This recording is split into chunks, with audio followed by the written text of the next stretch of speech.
In this video, I will talk about 12 more questions every woman should ask their gynecologist from the teenage years to 30.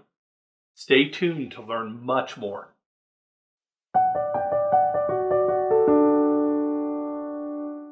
Welcome to Women's Healthcare Answers, and I am Jeff McQueary, and I'm a practicing gynecologist in Tennessee.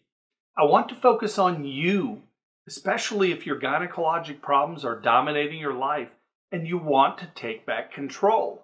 You can with answers and solutions I will give you. Today, I want to talk about 12 more questions. We had done 10.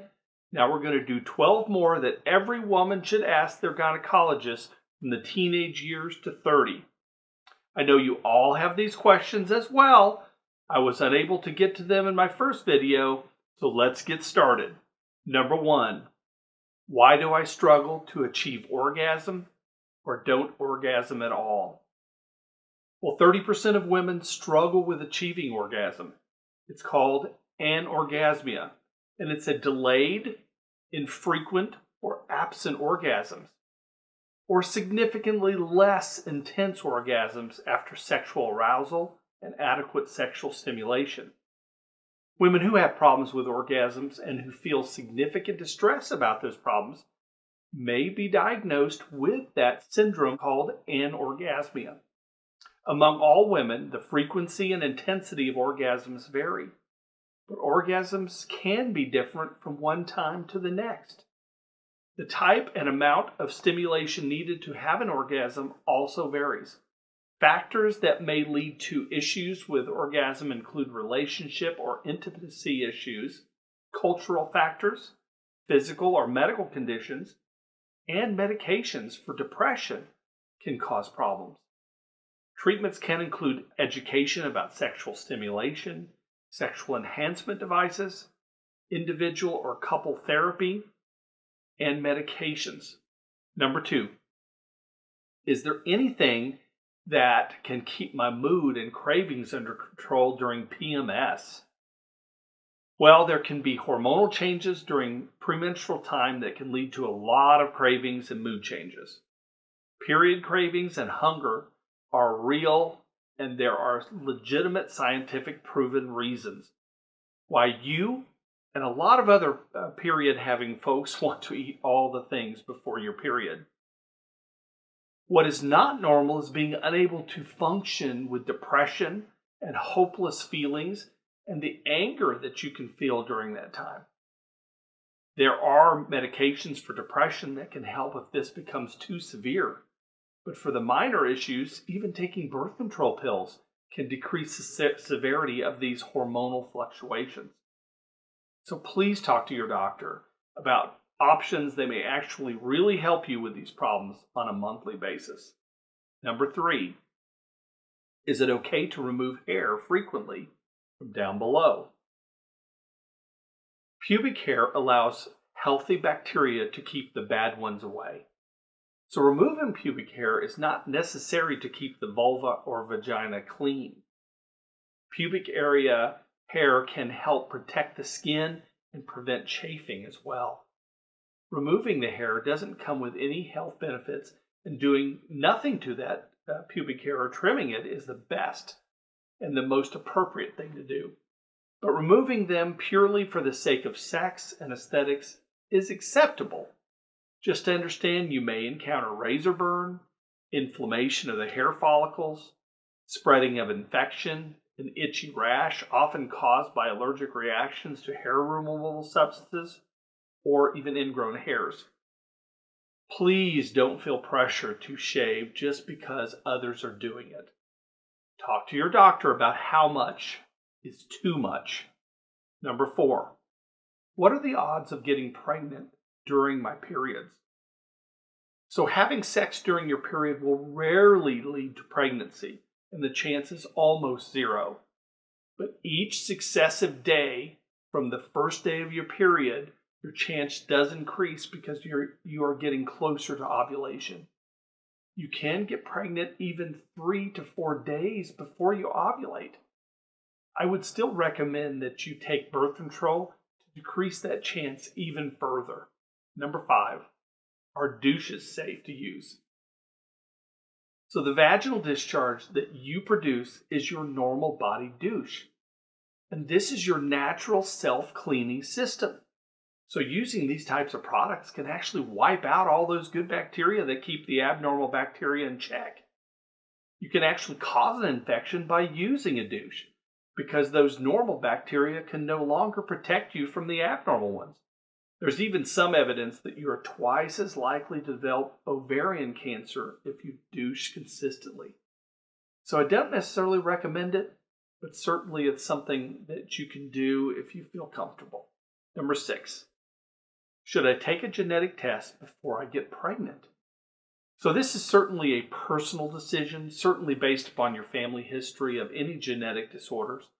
And what you can do is called a carrier screening using blood or saliva. So this could be used to predict whether you might pass on some abnormal genetic information to your child, diseases such as cystic fibrosis, sickle cell disease, those type of things. Typically, genetic counselors really can help you through these issues.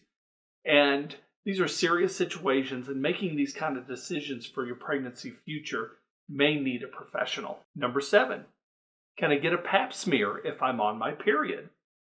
So after scheduling your appointment so far in advance, it is difficult to often predict when your period will actually happen.